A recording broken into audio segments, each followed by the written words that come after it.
Halo semuanya, Assalamualaikum warahmatullahi wabarakatuh. Perkenalkan, nama saya Arsyarina Pratami, NIM 0108521013. Kami dari kelompok 6 akan membahas tentang aliran konstruktivisme dan aliran humanisme. Yuk, tanpa basa-basi kita langsung aja ke videonya.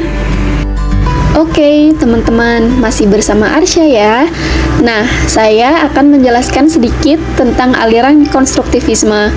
Sebelumnya, kira-kira teman-teman tahu nggak nih siapa salah satu pelopor aliran ini? Yap, benar sekali. Beliau adalah Jean Piaget. Jean Piaget ini merupakan seorang filsuf, ilmuwan, dan psikolog dari Swiss. Beliau lahir pada 9 Agustus 1896 dan meninggal pada 16 September 1980 di usia 84 tahun. Beliau terkenal karena hasil penelitiannya tentang anak-anak dan teori perkembangan kognitif. Nah, aliran konstruktivisme yang dikembangkan Jean Piaget dalam bidang pendidikan dikenal dengan nama konstruktivisme kognitif atau personal konstruktivisme. Jean Piaget meyakini loh bahwa belajar akan lebih berhasil apabila disesuaikan dengan tahap perkembangan kognitif peserta didik. Kemudian, apa sih definisi aliran konstruktivisme? Aliran konstruktivisme adalah satu aliran filsafat yang menekankan bahwa pengetahuan adalah konstruksi atau bentukan. Loh, maksudnya apa sih? Dalam pandangan konstruktivisme, belajar adalah kegiatan aktif di mana peserta didik membangun sendiri pengetahuannya. Maksudnya adalah siswa yang harus aktif dalam mengembangkan pengetahuan, bukan guru atau orang lain. Nah, mengapa demikian? Ini dikarenakan kreativitas dan keaktifan siswa akan membantu siswa menjadi orang yang kritis dalam menganalisis suatu hal, karena siswa berpikir dan bukan hanya meniru saja. Teman-teman pernah mendengar istilah student center learning atau pembelajaran yang berpusat pada siswa? Nah, inilah implikasi yang digunakan pada proses pembelajaran di aliran konstruktivisme. Dikatakan bahwa guru itu sebagai fasilitator dan pembimbing yang membantu memberikan dukungan bagi anak-anak untuk mengeksplorasi dunia mereka dan menemukan pengetahuan baru. Oke semuanya, itulah sedikit penjelasan tentang aliran konstruktivisme. Selanjutnya adalah aliran humanisme yang akan dijelaskan oleh rekan saya. Halo teman-teman, gimana nih? Masih stay dan semangat gak buat menyaksikan video materi yang selanjutnya? Wah, pasti gak sabar ya. Sebelumnya perkenalan dulu yuk. Kenalin, nama aku Nila Novitasari, NIM 0108521014. Di sini saya mau menyampaikan sedikit materi tentang aliran humanisme. Nih, yuk langsung saja kita saksikan videonya. Yuk langsung saja ya. Apa sih itu aliran humanisme?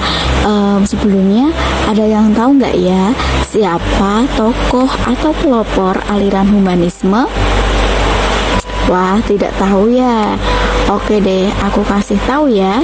Jadi, pelopor aliran humanisme adalah Abraham Harold Maslow atau yang dikenal dengan Maslow. Beliau lahir di Brooklyn, New York pada 1 April 1908 dan meninggal di usia 62 tahun pada 8 Juni 1970 di California. Maslow percaya bahwa manusia tergerak untuk memahami dan menerima dirinya sebisa mungkin. Oh iya, ada lagi yang terkenal dari Maslow, yaitu tentang teori hierarchy of need atau hierarki kebutuhan. Dan Maslow menyebutkan bahwa terdapat 5 jenis tingkatan kebutuhan dasar manusia yang berbentuk piramida. Pada tingkat pertama atau paling bawah terdapat kebutuhan fisiologis. Tingkat kedua, kebutuhan rasa aman dan perlindungan. Tingkat ketiga, yaitu kebutuhan akan kasih sayang. Tingkat keempat, yaitu kebutuhan atas penghargaan diri. Dan tingkat kelima atau puncak, yaitu kebutuhan aktualisasi diri.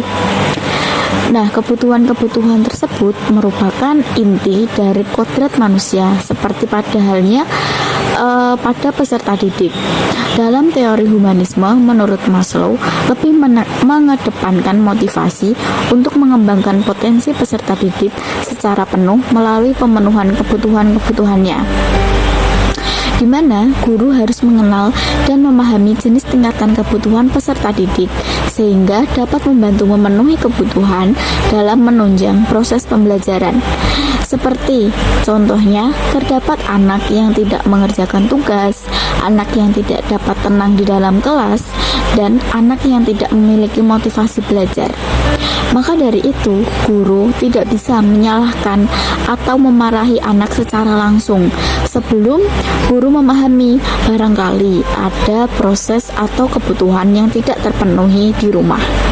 Jadi kesimpulannya yaitu dalam teori Maslow menyebutkan bahwa jika manusia bisa mewujudkan potensi pada dirinya secara maksimal, maka manusia itu akan mencapai suatu tingkatan meta, yaitu aktualisasi diri, di mana lingkungan belajar juga dapat berpengaruh pada aktualisasi diri.